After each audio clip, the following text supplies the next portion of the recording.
selva de cimento, que hoje nós vamos descobrir.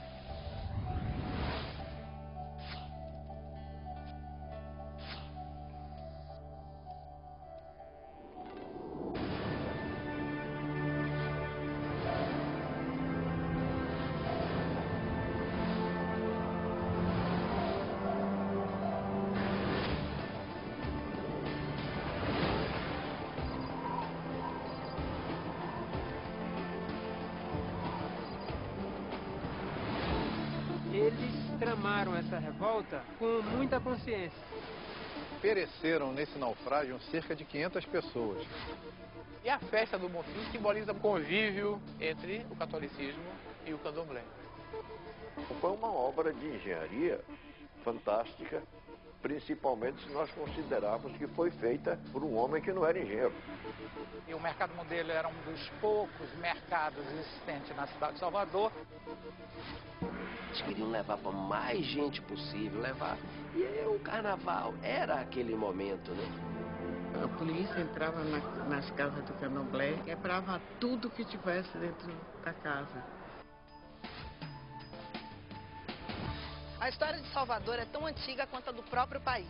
Foi nessa Baía de Águas Calmas que, em 1501, um ano após o descobrimento do Brasil, os primeiros navegantes a desbravar o novo continente encontraram refúgio. A cultura que vem de Salvador se tornou símbolo no Brasil e no mundo inteiro. A cidade é o berço do trio elétrico, da capoeira e de algumas das maiores lendas da música brasileira.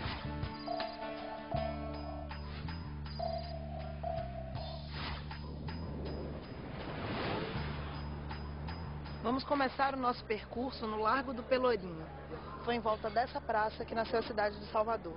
Mas foi só em 1807 que o local ganhou seu nome atual, graças a um instrumento de tortura erguido em plena praça pública. Estamos em Salvador, aqui é o centro histórico de Salvador e essa área é chamada de Pelourinho.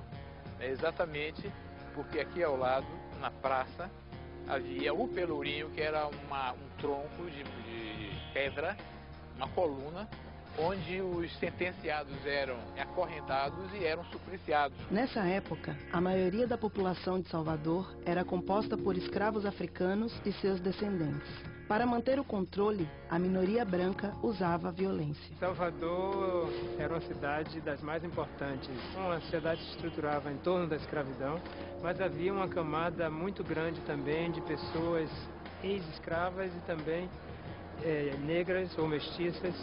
Portanto, seus pais, seus avós, seus bisavós tinham sido escravos. Enquanto muitos escravos eram torturados no Pelourinho, um grupo planejava nas ruas do centro o último e mais violento levante negro da história da Bahia, a Revolta dos Malês.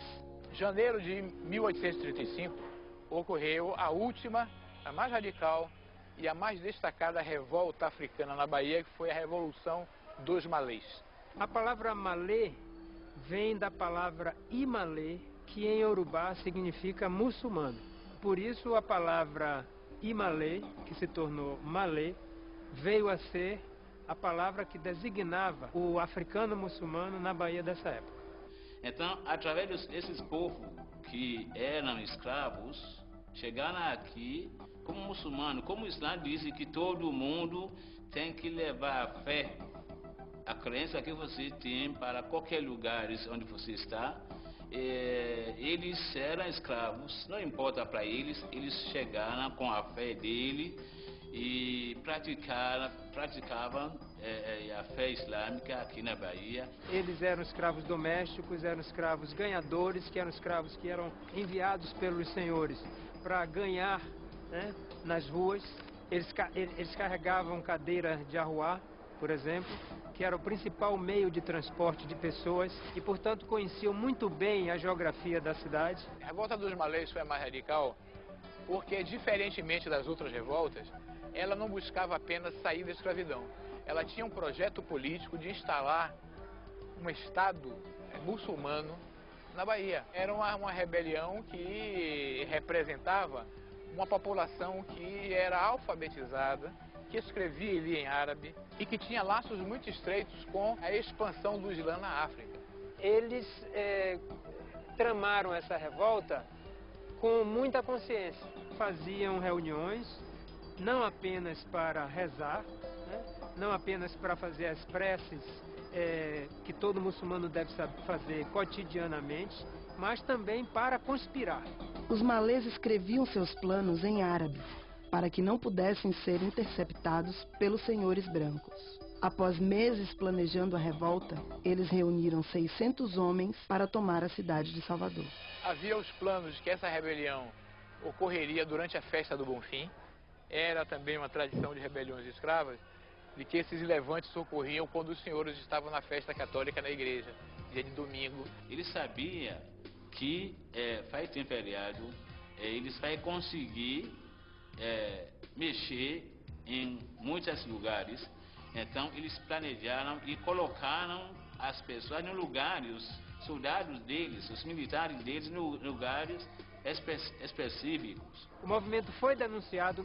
O presidente da província, que equivalia ao governador do estado da Bahia, colocou a polícia nas ruas, mandou que a polícia investigasse os lugares que tinham sido denunciados, e no momento em que uma patrulha de polícia tentou adentrar uma dessas casas, os rebeldes saíram e a revolta começou assim, fora do momento planejado.